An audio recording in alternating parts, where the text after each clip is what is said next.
الحمد لله وكفى والصلاة والسلام على سيد الرسل وخاتم الأنبياء وعلى آله وأصحابه الأتقياء وبعد فأعوذ بالله من الشيطان الرجيم بسم الله الرحمن الرحيم إن الله وملائكته يصلون على النبي يا أيها الذين آمنوا صلوا عليه وسلموا تسليما اللهم صل على محمد وعلى آل محمد كما صليت على إبراهيم وعلى آل إبراهيم إنك حميد مجيد اللهم بارك على محمد وعلى آل محمد كما باركت على إبراهيم وعلى آل إبراهيم إنك حميد مجيد۔ محترم حضرات، سورہ بقرہ کی آیات میں آپ نے سنا کہ اللہ تعالیٰ نے اپنے خلیل حضرت ابراہیم علیہ السلام ان سے کچھ باتوں میں امتحان لیا اور ابراہیم علیہ السلام اس امتحان میں کامیاب ہوئے۔ وہ باتیں عملی باتیں تھیں، ان میں 10 باتوں کا ذکر پچھلی دفعہ ہوا، 10 باتوں کا ذکر آج ہوگا انشاءاللہ۔ پچھلی دفعہ جو 10 باتیں تھیں وہ بھی قرآن میں ذکر تھیں، اور اس دفعہ جو 10 باتیں ہیں وہ بھی قرآن پاک میں ذکر ہیں۔ علماء مفسرین نے فرمایا کہ یہ بھی 10 باتیں وہ تھیں جن میں ابراہیم علیہ السلام سے امتحان لیا گیا، اور ان پہ ابراہیم علیہ السلام کامیابی سے انہوں نے عمل کیا اور اعلیٰ درجے پہ عمل کیا۔ اللہ تعالیٰ نے ان کو اس کامیابی پہ دنیا کی امامت قیامت تک کے لیے سونپی۔ تو جو 10 باتیں اللہ تعالیٰ نے ذکر کی ہیں وہ قرآن میں ذکر کی تاکہ ایمان والے بھی ان 10 باتوں پہ عمل کریں اور ان میں کامیاب ہو جائیں۔ ان کو بھی اللہ تعالیٰ سرفراز کرے گا۔ کیا سرفراز کرے گا، کیا ملے گا، وہ یہیں بتایا، آیت کے شروع میں بتایا اور آیت کے آخر میں بتایا کہ ان 10 باتوں کو پورا کر لو تو یہ تمہیں ملے گا۔ اور یہ وہ ہیں جو ہر عقل مند انسان سمجھتا ہے اور سمجھے گا، اگر اس کی عقل سلیم ہے کہ مجھے یہ 10 باتیں پوری کر کے اور یہ اللہ اس پہ جو انعام دیتا ہے مجھے حاصل کرنا چاہیے، اس کی سوا کوئی راستہ نہیں۔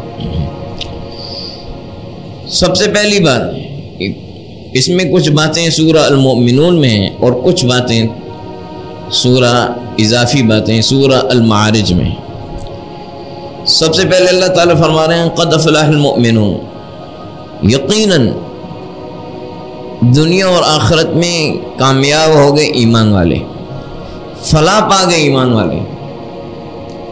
فلاح ایک اور چیز ہے اور کامیابی اور چیز ہے۔ فلاح ہے دنیا کی بھی پوری کامیابی اور آخرت کی بھی پوری کامیابی، اس کا نام فلاح ہے۔ اور ویسے کامیابی ایک چھوٹی سی چیز ہے۔ مثال کے طور پہ آپ ایک ٹارگٹ اچیو کرنا چاہتے ہیں، وہ آپ کو حاصل ہو جاتا ہے۔ آپ ایک گول حاصل کرنا چاہتے ہیں، وہ آپ کو مل جاتا ہے، آپ کہتے ہیں کامیاب ہو گیا ہے، لیکن وہ اس چیز کی کامیابی ہے، وہ پوری کامیابی نہیں۔ مثال کے طور پر ایک شخص چاہتا ہے کہ مجھے صحت مل جائے، وہ ساری زندگی صحت مند رہتے ہیں۔ صحت ملنا ایک نعمت ہے، بہت اچھی، بہت اعلیٰ چیز ہے، لیکن پوری کامیابی نہیں ہے۔ کیوں؟ صحت مل گئی لیکن اس نے صحت سے کوئی فائدہ نہیں اٹھایا، زندگی ضائع کر دی، نہ دنیا کا فائدہ اٹھایا نہ آخرت کا فائدہ اٹھایا۔ کتنے لوگ ہیں جو کم صحت والے ہیں، کمزور صحت والے ہیں، وہ صحت مند انسان سے زیادہ دنیا اور آخرت کے فائدے حاصل کر رہے ہیں، اور ایک صحت مند بندہ دنیا بھی ضائع کر دی، آخرت بھی ضائع کر دی۔ تو صحت ایک ٹارگٹ اس کو مل گیا لیکن پوری کامیابی نہیں ہے۔ اسی طرح ایک شخص چاہتا ہے مجھے مال مل جائے، مال مل گیا، اس کا ایک ٹارگٹ تھا وہ اس نے اچیو کر لیا، مال مل گیا، مالدار بن گیا، لیکن مال مل جانا پوری کامیابی نہیں ہے۔ مال مل گیا، مال کا مقصود ہے راحت، مال کا کیا مقصود ہے؟ راحت کے لیے مال حاصل ہے، اور مال لے کے اگر اس کو راحت حاصل نہ ہوئی، مال مل گیا راحت نہیں ملی.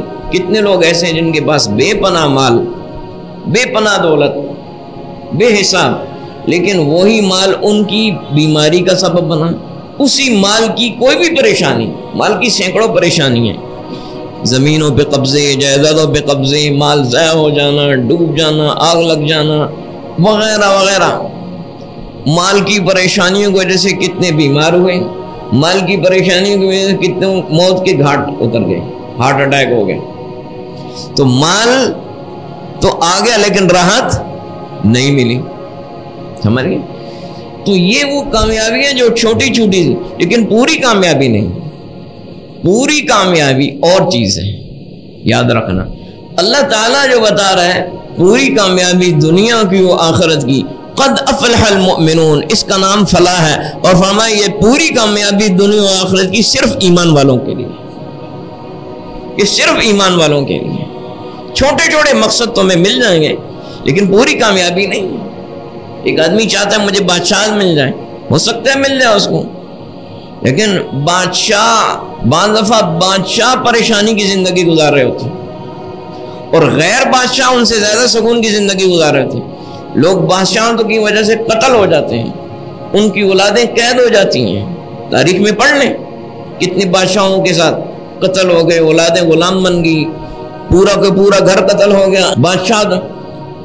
بادشاہ تو مل گئی لیکن اس کو راحت نہیں ملی. یہ چھوٹی کامیابی. بڑی کامیابی وہ اللہ فرما رہے ہیں اس کا نام ہے فلاح، لیکن وہ بڑی کامیابی صرف دنیا کی نہیں، وہ آخرت کی، دنیا کی بھی اور آخرت کی پوری کامیابی، اس کا نام فلاح ہے. اور فرمایا قد افلح المؤمنون، قد یقین کے لیے استعمال، فرمایا یقیناً پکی بات ہے کہ ایمان والے ہی دنیا آخرت کی پوری کامیابی لینے والے ہیں، اس کے علاوہ کوئی نہیں. اچھا، یہ وہ کون سے لوگ ہیں جو یہ باتوں پہ عمل کریں گے؟ کون سی باتیں؟ پہلی بات الذین هم فی صلاتہم خاشعون، جن کی نمازوں کے اندر خشوع ہے، جن کی نمازوں کے اندر خشوع. یہ بہت بڑی چیز ہے، چھوٹی بات نہیں ہے. خشوع کس کو کہتے ہیں؟ خشوع کہتے ہیں سکون کو. دل میں بھی سکون ہو، اعضاء و جوارح پہ بھی سکون ہو.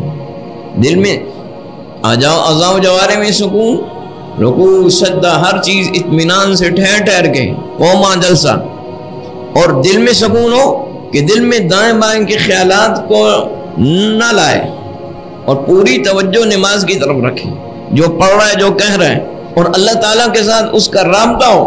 یہ خشوع ہے. اور رابطے کی کیفیت ہو، یہ جتنی بڑھتی جائے گی اتنا خشوع بڑھتا جائے گا. جو اپنی نمازوں میں خشوع ہے، یہ میں نے کہہ دی اور آپ نے سن لیا، لیکن 70 سال سے 80 سال سے لوگ عمریں ہوگی نمازیں پڑھ رہے ہیں، خشوع نہیں. یہ خشوع ایسی یا نہیں، اس کے لیے بڑی محنت چاہیے. ہاں، اس کے لیے بڑی پہلی چیز نماز میں خشوع ہے، بڑی محنت چاہیے، پوری تدغدو ہے. خشوع ٹھک نماز میں نہیں آئے گا. نماز کی دائیں بائیں کی چیزیں ٹھیک کرنی پڑیں گی تب نماز میں خشوع آتی. وہ دائیں بائیں کی چیزیں آگے بتاتا ہوں. الذین هم فی صلاتہم خاشعون، جن کی نمازوں میں خشوع ہے. دوسری چیز والذین عن اللغو معرضون، جو لغو باتوں سے اعراض کرتے ہیں، بیکار باتوں سے منہ موڑتے ہیں، بیکار باتوں پہ توجہ نہیں دیتے. بیکار لغو، ہر وہ کام لغو ہے جس میں نہ آپ کے دین کا فائدہ، نہ آپ کی دنیا کا فائدہ، نہ آخرت کا فائدہ، وہ لغو ہے. خواہ وہ گفتگو ہو، خواہ وہ سوچنا ہو، خواہ وہ عمل کرنا ہو، خواہ کسی چیز کے بارے میں حاصل کرنا یا تجسس کرنا، معلومات لینا، نہ آپ کا دنیا کے لیے مفید ہے، نہ آپ کی آخرت کے لیے مفید ہے، نہ دنیا نہ دین کے لیے مفید ہے، وہ لغو ہے. اس سے منہ موڑنا ہے، کامیابی تب ملے گی. یاد رکھنا، یہ لغو سے جب تک مڑیں گے نہیں نماز میں خشوع نہیں آئے گا. جب بیکار چیزوں میں ہمارا دماغ چلتا رہے گا نماز میں خشوع آئے گا؟ نہیں آئے گا. ہاں، اس لیے آپ کو تفریح سے منع نہیں کیا گیا. جو جائز تفریح ہے شریعت نے حدود میں رکھی ہیں، وہ شریعت کی حدود جانے، وہ جائز تفریح درست ہے. اگر آپ صحت کے لیے کھیلتے ہیں، وہ صحت کے لیے کھیلنا بھی درست ہے، لیکن وہ شریعت حدود کے اندر ہو، ساری چیزیں حدود کے اندر۔ لیکن آپ بیٹھ کے اگر میچ دیکھ رہے ہیں 2 گھنٹے 3 گھنٹے، آپ کی دنیا کا فائدہ ہے؟ 2 گھنٹے میچ دیکھنا، 15 منٹ کوئی فائدہ ہے دنیا کا؟ کچھ مل جائے گا آپ کو؟ دین کا فائدہ ہے، آخرت کا فائدہ ہے، سوائے وقت ضائع ہونے کے۔ آپ خود کھیلیں، لیکن وہ کھیل کھیلیں جس میں آپ کی صحت بنے۔ بیٹھ کے لڈے کھیل رہے ہیں تو اس میں تو آپ کی صحت نہیں بنے گی، وقت ضائع ہوگا۔ وہ کھیل جو آپ کی جسمانی ورزش کا سبب ہو، تو اب لیکن وہ بھی حد کے اندر ہو، حد سے زیادہ نہیں، جس میں آپ کا وقت ضائع ہو۔ تو جو چیزیں لغو ہیں، سیاسی باتیں جس میں آپ کا کوئی مقصد ہی نہیں، نہ دنیا کا نہ آخرت کا، دنیا کی ایران توران کی باتیں جن میں آپ کے نہ دنیا کا مقصد نہ آخرت کا مقصد، حتیٰ کہ دین کی وہ مذہب کی وہ بحثیں جن کا آپ کے آخرت سے کوئی تعلق نہیں، آپ کا آخرت دین کی مذہب کی وہ بحثیں جن میں آپ کی آخرت کی کامیابی کا کوئی تعلق نہیں، ان میں پڑ جانا آپ کو عمل سے ہٹائے گا۔ ہر وہ کام، ہاں ایک آدمی ہے تو یہ بات سمجھنے کے لیے ہے، ہر عام بندے کے لیے سمجھنے کے لیے بات ہے، ہر وہ کام جس میں آپ کا دنیا کا فائدہ نہیں، نہ دین کا فائدہ نہ آخرت کا فائدہ، وقت کا ضیاع ہے، اس سے بچنا ہے، خواہ وہ سوچ ہے، خواہ گفتگو ہے، خواہ وہ کام ہے، اس سے منہ موڑنا ہے۔ کامیابی تب ملتی۔ دیکھیں ایک طالب علم ہے، طالب علم کسی بھی عمر میں ہو سکتے ہیں، کسی آدمی کو بڑا امتحان دینا ہے، بڑا مشکل امتحان دینا ہے۔ جب اس نے مشکل امتحان کی جن دنوں میں تیاری کر رہا ہوتا ہے، کیا وہ فالتو کاموں میں پڑھتا ہے؟ نہیں پڑھتا نا، کہتا ہے بھائی میرا امتحان ہے، میں اس کی تیاری کروں، لیکن اس دوران روٹی بھی کھاتا ہے، پانی بھی پیتا ہے، ضرورت کا ملتا بھی ہے، آرام بھی کرتا ہے، لیکن وہ چیزیں جو اس کو امتحان کی تیاری سے ہٹا دیں، ان ساری چیزوں سے بچتا ہے نا۔ اسی طرح سمجھیں سب سے بڑا امتحان آخرت کی کامیابی حاصل کر لینا۔ جب اگر ہماری دماغ میں وہ چیز ہو اور ہمارا زندگی کا بڑا مقصد ہو، تو ہر وہ چیز جو اس کامیابی سے ہٹائے یا ہمارا وقت ضائع کر لے یا توجہ ہٹا دے، اس سے منہ موڑنا ہی کامیابی کا راستہ۔ بڑی کامیابی وہی لوگ حاصل کریں گے، والذین هم عن اللغو معرضون، جو لوگ بیکار باتوں سے منہ موڑتے ہیں۔ اب اللہ کے رسول صلی اللہ علیہ وسلم فرمائے، ایک تو یہ قرآن کی بات ہے، میری بات نہیں ہے، دوسری اللہ کے رسول صلی اللہ علیہ وسلم کا ارشاد ہے، من حسن اسلام المرء ترکہ ما لا یعنی۔ اچھا اسلام کیا ہے، خوبصورت اسلام کیا ہے؟ کہ انسان بیکار باتوں کو چھوڑ دے، بیکار کاموں کو چھوڑ دے، جس کا کوئی مقصد نہیں، کوئی فائدہ نہیں، دین میں، دنیا میں، آخرت میں، ان کو چھوڑ دے۔ یہ آپ کا اچھا اسلام ہے۔ ویسے مسلمان سارے ہیں، لیکن اچھا اسلام تب ہوگا۔ آج ہمارے پاس اگر کچھ بھی نہیں تو بیکاری کے لیے سب سے بڑی چیز موبائل ہے، موبائل ہے۔ پتہ نہیں اس میں کتنی چیزیں ہیں، ہر بندہ اپنے اس طریقے سے چلتا ہے اور کتنا وقت ضائع ہو جاتا ہے، کتنی ایسی چیزوں کو دیکھنے میں۔ حرام چیزیں تو حرام ہے نا، وہ تو لغو میں نہیں ہے، تو حرام ہے، وہ تو سری حرام ہے، ادھر تو جانا ہی گناہ ہے، لیکن اس کے علاوہ بے مقصد چیزیں جس میں آپ کی دنیا کا فائدہ دینا سوائے وقت گزرنے کے، اور گزر گیا، پتہ نہیں کتنا ٹائم گزر گیا، ہاں اس سے اپنی آخرت برباد ہے۔ یہ وقت اگر اللہ کی یاد میں گزاریں، اپنی آخرت کی سوچ میں گزاریں جدھر جانا ہے، یا اپنی دنیا کی کسی کی ضرورت کے کام میں گزاریں، وقت ضائع ہے۔ تو جو لو کاموں سے منہ موڑتے ہیں، والذین هم للزکاۃ فاعلون، اور جو زکوٰۃ کو ادا کرتے ہیں۔ زکوٰۃ کے 2 معنی یہاں پہ علماء نے بیان کیے ہیں۔ ایک معنی تزکیہ ہے، زکوٰۃ تزکیہ سے، جو اپنا تزکیہ کرتے ہیں۔ تزکیہ کا مطلب ہے برے اخلاق، برے طور طریقے، ان سب کو چھوڑتے ہیں۔ برے اخلاق کیا ہے؟ دل کے اندر حسد ہے دوسرے سے، اس کو نکالنا ہے، بغض ہے، کینہ ہے، نکالنا ہے، تکبر ہے، اپنے آپ کو بڑا سمجھ رہا ہے، لوگوں کو چھوٹا سمجھ رہا ہے، نکالنا ہے، ہاں۔ دوسری کے لیے انتقام ہے،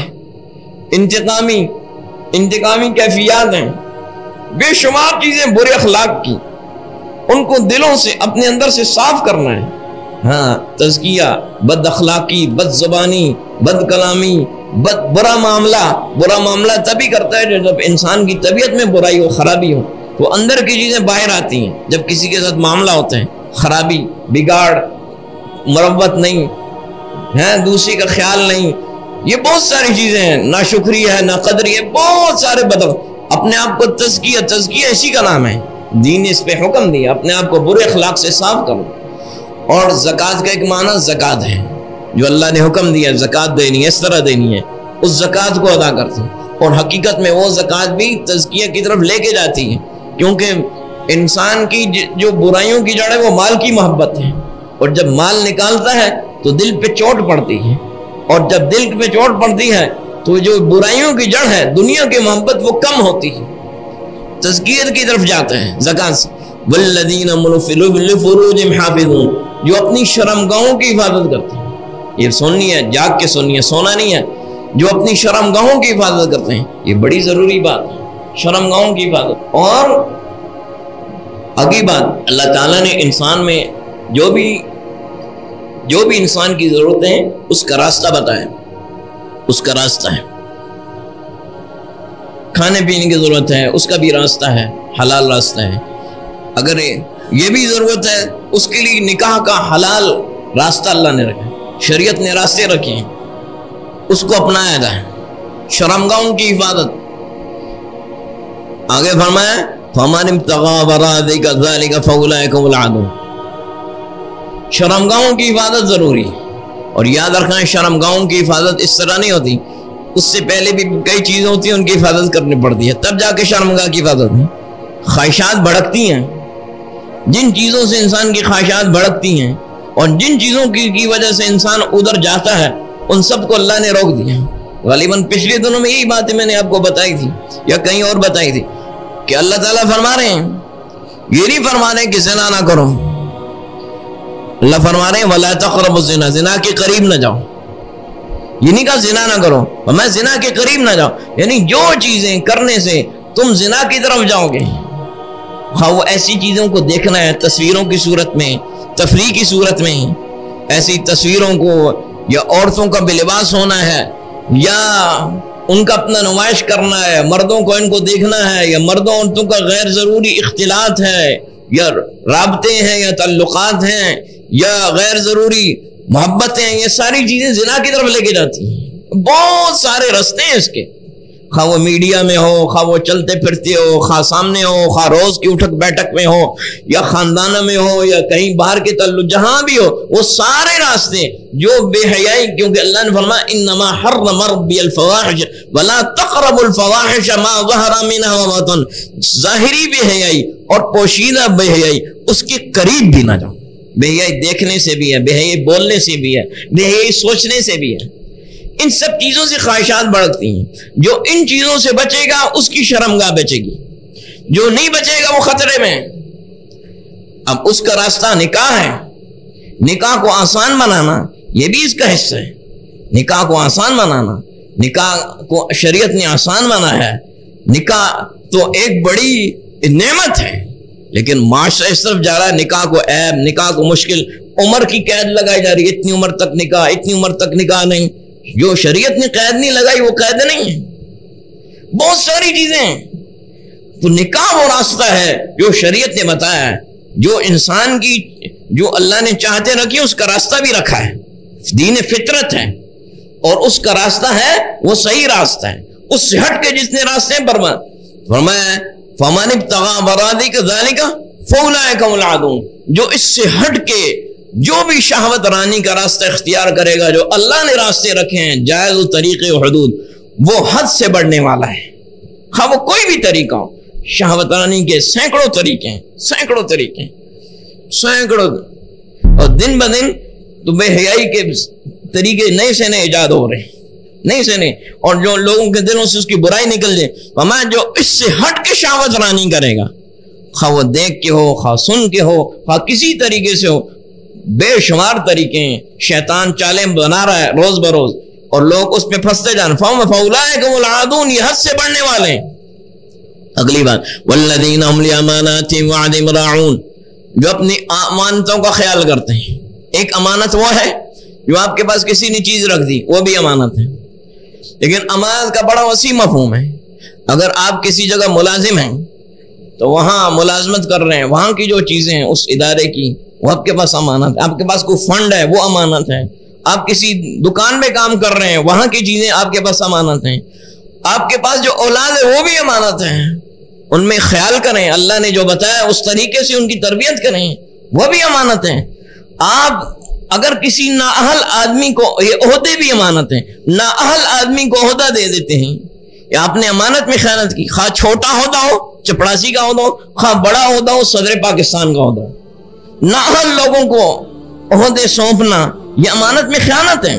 اسی طرح کسی کی راز ہے آپ کے پاس، کسی کا راز ہے، اس نے کہا راز رکھو یا نہیں کہا، بہرحال راز ہے، وہ بھی امانت ہے۔ وہ کیا ہے؟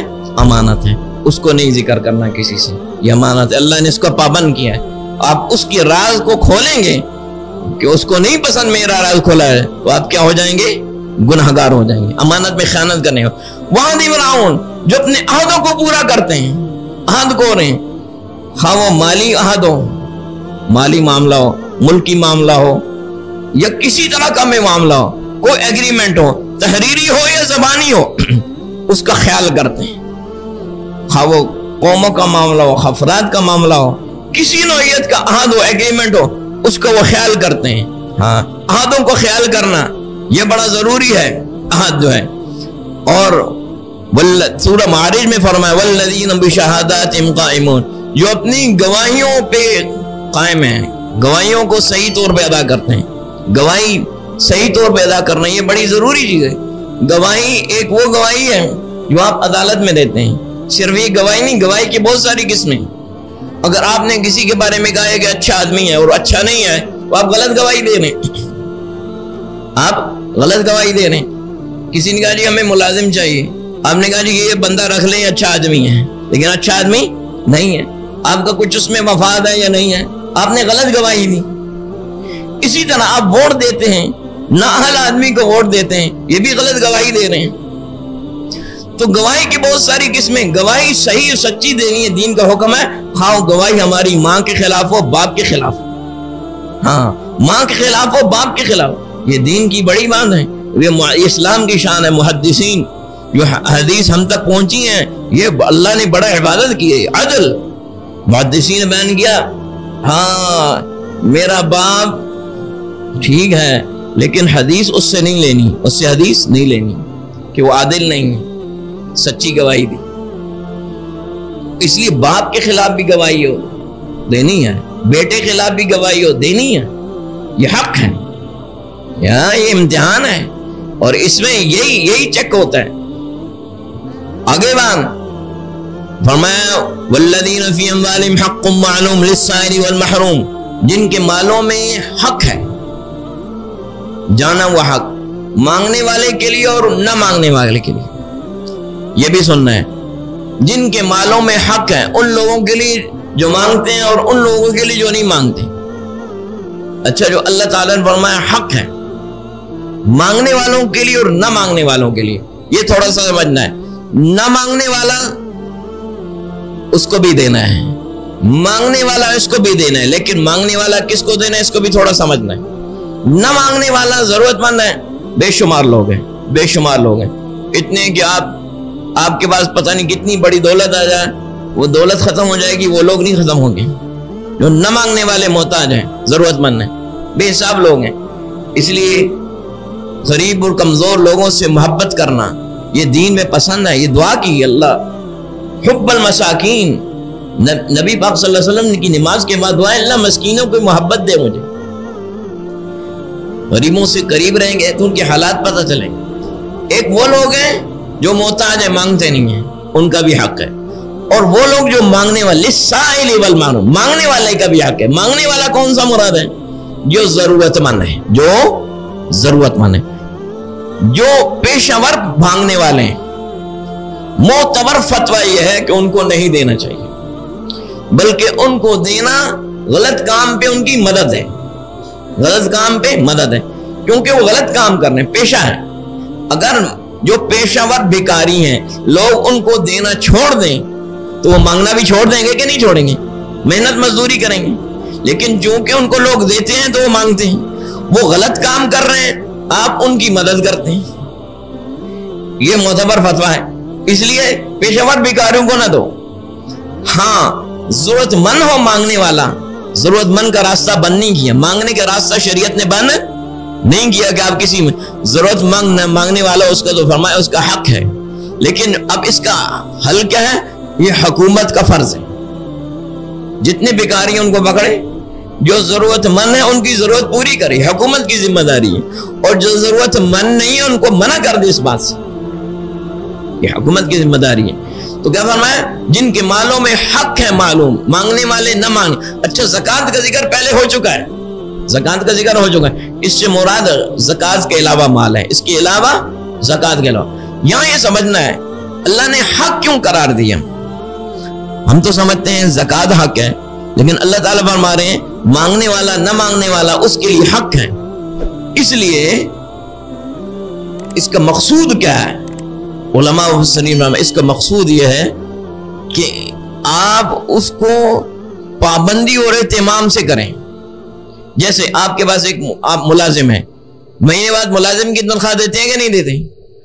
اور دیتی ہوئے کیا سمجھتے ہیں کہ حق ہے، میرے اوپر لازم ہے، حق سمجھتے ہیں نا؟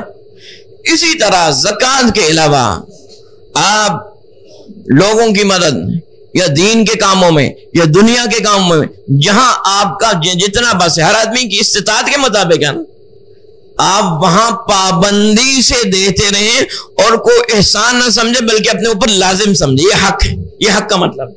جس سے آپ تنخواہ ہر مہینے دیتے ہیں ایک ملازم کو، حق سمجھتے ہیں۔ اسی طرح آپ دین کی یا دنیا کی جو بھی ضرورتیں آپ کے سامنے آئیں، ٹھیک ہے، دین کی ضرورت تو ہماری اپنی ضرورت ہے، وہ تو کسی کی ضرورت نہیں ہے، دین کی ضرورت تو ہماری، دین کے لیے پیسہ لگانا وہ میری ضرورت ہے اپنے، لیکن اگر کسی کی دنیا کی بھی ضرورت ہے وہ ہمارے سامنے آئے تو اس کو اہتمام نہیں کہ کبھی دے دیا نہیں کبھی نہیں دیا، حقکم، ہمارا پابندی اور اہتمام سے اس کو دیتے رہو، لازمی سمجھ کے، جس طرح اپنا حق سمجھ کے کسی کو دیتے ہو۔ ایک کرایہ دار کرایہ دیتا ہے، حق سمجھ کے دیتا ہے، اسی طرح ان کو بھی دیتے رہو اپنی استطاعت کے مطابق۔ بات سمجھ میں آ گئی؟ یہ مقصود ہے اس کا۔ والذین یصدقون بیوم الدین، اور جو جزا کے دن کی تصدیق کرتے ہیں، آخرت کے دن کی، جس کو آخرت کے دن کی تصدیق ہوگی وہ اللہ کی نافرمانی سے بچے گا، اور جس کو آخرت کے دن کی تصدیق نہیں ہوگی وہ اللہ کی دیکھیں جب آدمی اللہ کی نافرمانی کر رہا ہے تو اس کے ذہن میں آخرت نہیں ہے۔ جتنی آخرت کی تصدیق پکی ہوگی، آخرت کی آخرت ہے، حساب ہے، سوال ہے، جواب ہے، جزا ہے، سزا ہے، اللہ کی نافرمانیوں سے بچے گا۔ والذین من عذاب ربهم مشفقون ان عذاب ربهم غیر مأمون، جو اپنے رب کے عذاب سے ڈرتے ہیں، تیرے رب کا عذاب وہ ہے جس سے ڈرنا چاہیے، اس سے بے خوف نہیں ہونا چاہیے، رب کے عذاب سے ڈرنا۔ ہاں ہم تو دو چار نیکیاں کرتے کہتے ہیں ہم تو بڑے نیک ہیں، ہم نا اصل نیک ہے جو اللہ کے عذاب سے ڈرے۔ سارے نبیوں کے بعد افضل ترین ہستی سیدنا ابوبکر صدیق ہے، لیکن وہ اللہ کے عذاب سے کتنا ڈر رہے ہیں، ان کے حالات پڑھ لیں، بہت ڈر رہے ہیں، کپ کپا رہے ہیں، خشیت آ رہی۔ تو جتنا ایمان بڑھتا ہے اللہ کے عذاب کا ڈر ہوتا ہے، اللہ کے عذاب سے ڈرتے ہیں۔ یہ ساری باتیں اللہ تعالیٰ ذکر فرماتے ہیں، اور شروع میں کیا کہا تھا؟ بل الذین فی صلاتہم خاشعون، جو اپنی نمازوں میں خشوع ہے، اور آخر میں فرمایا والذین هم علی صلواتہم یحافظون، جو اپنی نمازوں کی حفاظت کرتے ہیں، جو اپنی نمازوں کی حفاظت کرتے ہیں۔ شروع میں کہا سب سے پہلی بات وہ ایمان والے دنیا آخرت میں کام جن کی نمازوں میں خشوع ہے، اور سب سے آخری بات جو اپنی نمازوں کی حفاظت کرتے۔ نماز کی حفاظت کیا ہے؟ نماز کو پڑھنا نہیں ہے صرف، اس کو آداب کے ساتھ احکامات کے مطابق حفاظت یہ ہے، نماز ضائع نہ ہو، وقت پہ، افضل وقت پہ، جماعت کے ساتھ، مرد ہے تو جماعت کے ساتھ، عورت ہے تو اس کے لیے اور احکامات ہیں، اس کو اہتمام کے ساتھ، گرمی ہے، سردی ہے، بیماری ہے، صحت ہے، سفر ہے، حضر ہے، جو احکامات ہیں اس کے مطابق پورا خیال کرنا، یار میری نماز ضائع نہ ہو، ہر نماز شاندار طریقے سے ادا ہو، جماعت سے ادا ہو، جو بھی طریقے ہیں احکامات کے، مستحبات کی، ہر چیز کی پوری رعایت کر کے ادا ہو۔ نماز نہیں بھائی، نماز کا حفاظت بہت خیال رکھتے ہیں نماز۔ ہمیں شروع میں بھی نماز، آخر میں بھی نماز، شروع میں بھی نماز، آخر میں نماز۔ نماز سے کام بنتا ہے، نماز کے بغیر کوئی کام نہیں۔ یہ بہت بڑی نادانی اور بہت بڑی ناکامی ان لوگوں کے لیے جو نمازوں میں خشوع نہیں رکھتے یا نمازوں کی حفاظت نہیں کرتے۔ فَمَا أُولَئِكَ هُمُ الْوَارِثُونَ، یہ تم نے کام کر لیا ہے تو یاد رکھنا، اولئک، یہ بعید کا اشارہ، یہ بہت اونچے لوگ ہیں جنہوں نے یہ 10 کام کر لیے، بہت اونچے لوگ ہیں۔ ہم الوارثون، یہ وارث ہیں، کس چیز کے وارث ہیں؟ الذین یرثون الفردوس، یہ جنت الفردوس کے وارث ہیں۔ ہم فیہا خالدون، یہ اس میں ہمیشہ رہیں گے، یہ نہیں کہ کچھ دن کے لیے۔ وراثت کیا ہوتی ہے؟ وراثت میں ملکیت پکی ہوتی ہے، وراثت میں ملکیت پکی ہوتی ہے۔ خرید فروخت میں دھوکہ بھی ہو سکتا ہے، خرید فروخت میں دھوکہ بھی ہو سکتا ہے بھائی، خرید فروخت، کئی لوگ خرید فروخت کرتے ہیں، دھوکہ ہو جاتے ہیں ان کے ساتھ، لیکن وراثت پکی ہوتی ہے۔ باپ مرا، بیٹی اور بیٹا ان کا حق ہے، وہ ملنی ہے، وہ ان کا ملکیت ہوتی ہے۔ فرمایا یہ لوگ وارث ہیں جنت فردوس کے۔ ان کے والد آدم علیہ السلام تھے جنت میں، اور اب انہوں نے جنت میں، جنت الفردوس کا ذکر ہے۔ اللہ کے رسول صلی اللہ علیہ وسلم نے فرمایا یا معاذ فی الجنت 100 درجہ، اے معاذ جنت میں 100 درجے ہیں۔ جنت میں کتنے درجے؟ 100 درجے ہیں۔ یہ جنت کا درجہ کو معمولی درجہ نہیں، 100 درجے ہیں۔ ما بین کل درجتین 100 سنہ، اس حدیث کو امام ترمذی، ابن ماجہ، احمد نے روایت کیا۔ ہر درجے کے درمیان 100 درجے ہیں، ہر درجے کے درمیان 100 سال کی مسافت ہے۔ جو اوپر والا درجہ اس کی ہر نعمت اعلیٰ ہے، اس کی ہر نعمت نیچے والے سے اعلیٰ ہے، ہر نعمت زیادہ بھی اور اعلیٰ بھی ہے۔ 100 درجے ہیں، اور ہر درجے کے معنی 100 سال کی مسافت۔ 100 سال کون سی؟ پیدل چلنے کی نہیں، گاڑی کی نہیں، جہاز کی نہیں، راکٹ کی نہیں، ہمارے ہاں تیز ترین مسافت روشنی کی ہے۔ یہ آخرت کی مسافت ہے، یہ سارے دنیا کے پیمانوں سے زیادہ تیز ہے، یہ سارے پیمانوں سے تیز۔ وہ 100 سال جو اللہ کے ہاں آخرت میں جو اس جہاں کی مسافت ہے، وہ رفتار، ہمیں وہ رفتار 100 سال کی وہ پوری ہوگی تو اوپر کا جنت کا درجہ ہے، جنت کا اوپر کا درجہ اتنا اوپر ہے، اس کی نعمت نہیں۔ ہمیں اس طرح دوسرا درجہ، تیسرا درجہ، 100 درجے ہیں، 100 درجے ہیں۔ اور فرمایا اوسطها، فرمایا والفردوس اعلی الجنہ واوسطها، اور جنت الفردوس جنت کا سب کا اعلیٰ درجہ ہے، سب سے اوپر والا۔ اوسطها کا مطلب الاعلی الافضل، سب سے افضل درجہ ہے جنت الفردوس۔ منہا تفجر انہار الجنہ، جنت کی جتنی نہری ہیں وہ جنت الفردوس سے نکل رہی ہیں، پھر باقی جنتوں میں جاتی ہیں، پھوٹتی ادھر سے۔ اور جنت الفردوس کے اوپر کچھ نہیں، اوپر اللہ کا عرش ہے، عرش کی راحت، سکون، انوارات، خوشبوئیں، او اللہ کے قرب میں اتنا سکون ہے اور اتنا مزہ ہے کہ کسی چیز میں کوئی مزہ نہیں۔ ہاں، یہ کسی چیز میں مزہ نہیں۔ وہ لوگ فَمَا فَإِذَا سَأَلْتُمُ اللَّهَ فَاسْأَلُوا فِي الْفِرْدَوْسِ، فَاسْأَلُوا، جب اللہ سے مانگو تو جنت الفردوس مانگو، اللہ سے بڑی چیز مانگو۔ لیکن یاد رکھنا، مانگنا کی طریقہ کیا ہے؟ مانگنے کا طریقہ یہ نہیں کہ ہم گناہ والے کام کریں کہ اللہ مجھے جنت دے دے، نہیں، اللہ کے رسول نے مانگنے کا طریقہ بتایا۔ اللہم انی اسألک الجنہ وما قرب الیہا من قول او عمل، اللہ میں تجھ سے جنت مانگتا ہوں اور وہ بات اور وہ عمل جو جنت کی طرف لے کے جائے وہ مانگتا ہوں۔ کچھ کرو گے تو جنت کی طرف جاؤ گے نا، اور گناہ کی طرف ڈائریکشن ہے، پھر یہ مانگو اللہ گناہ چھڑواؤ اور جنت کا راستے پہ چلا۔ وَأَعُوذُ بِكَ مِنَ النَّارِ وَمَا قَرَّبَ إِلَيْهَا مِنْ قَوْلٍ أَوْ عَمَلٍ، اللہ دوزخ سے بچا اور جو بات اور جو کام جہنم کی طرف، اللہ دوزخ سے بچا اور جو کام اور جو بات جہنم کی طرف لے گیا اس سے بچا۔ ہمیں اگر یہ تم نے 10 کام کر لیے جنت الفردوس ملے گی، پکی ہے۔ یہ 10 کام پورے کرنے ہیں، اور یہ 10 کام پورے کرنے ہر بندے کے بس میں ہیں۔ ان کو عمل میں کریں، جانیں اور سمجھیں۔ اللہ تعالیٰ مجھے آپ کو عمل کی توفیق